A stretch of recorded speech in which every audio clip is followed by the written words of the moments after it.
আসসালামু আলাইকুম। আজ আপনাদের সাথে শেয়ার করব দেশি মাগুর মাছের একটি মজাদার রেসিপি। এই রেসিপিটি তৈরি করার জন্য আমি মাগুর মাছটিকে মাংসের সাইজে কেটে নিয়েছি এবং কি হলুদ, মরিচ, ধনিয়ার গুঁড়ি দিয়ে একসাথে ম্যারিনেট করে ভেজে নেব সুন্দর করে। অবশ্যই মাছগুলোকে খুব কড়কড়ে করে ভাজতে হবে যেন এর মধ্যে কোনো গন্ধ না থাকে। এবং কি আপনারা যখন মাছগুলোকে ধোবেন তখন অবশ্যই লেবুর রস ও গরম পানি দিয়ে ধুয়ে নেবেন, তাহলে মাগুর মাছের যে একটা বাজে গন্ধ থাকে সেই গন্ধটা আর থাকবে না এবং কি অনেকটাই কমে আসবে। যেহেতু অনেকেই আমরা মাগুর মাছটি খেতে পছন্দ করি না এবং কি খেতে চাই না, সেক্ষেত্রে আপনারা যদি এই রেসিপিটি অবলম্বন করে তৈরি করতে পারেন তাহলে অবশ্যই আপনাদের কাছে ভালো লাগবে এবং কি মাগুর মাছের কোনো বাজে স্মেল আসবে না।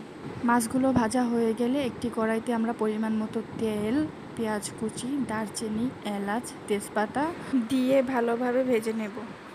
পেঁয়াজগুলো লাল হয়ে আসলে আমরা এর মধ্যে অল্প করে পানি, আদা রসুন বাটা, টমেটো বাটা, হলুদের গুঁড়ি, ধনিয়ার গুঁড়ি এবং কি মরিচের গুঁড়ি দিয়ে দেব।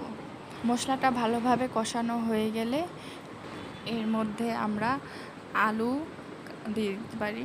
আপনারা চাইলে আলুটা স্কিপ করতে পারেন, তবে মাংসের সাইজে আলু কেটে দিলে আপনাদের কাছে আমার মনে হয় যে ভালোই লাগবে। এর মধ্যে আমরা মাছ ভাজাগুলো দিয়ে দেব। আমি এখানে বিলেতি ধনেপাতা ইউজ করেছি, আপনারা চাইলে এই ধনেপাতাটা স্কিপ করতে পারেন। সকল উপকরণ দেওয়া হয়ে গেলে আমরা এ পর্যায়ে মাছ, আলু ও মশলাগুলোকে ভালোভাবে কষিয়ে নেব। কষানো হয়ে গেলে এর মধ্যে আমরা পরিমাণ মতো পানি দিয়ে দেব।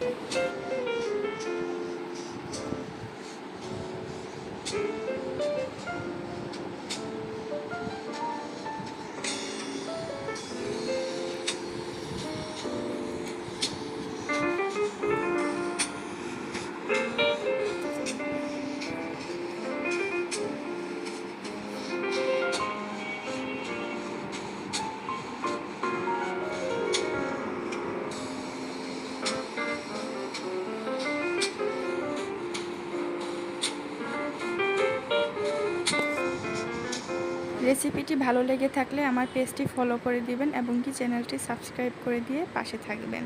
যখন আমাদের রেসিপির ঝোলটা শুকিয়ে এরকম একটা পর্যায়ে চলে আসবে তখন আমরা অল্প জিরা গুঁড়ি দিয়ে ভালোভাবে নেড়েচেড়ে একটি বাটিতে খুব সুন্দরভাবে পরিবেশন করে নেব। ব্যাস, হয়ে গেল আমাদের দেশীয় মাগুর মাছের একটি মজাদার রেসিপি।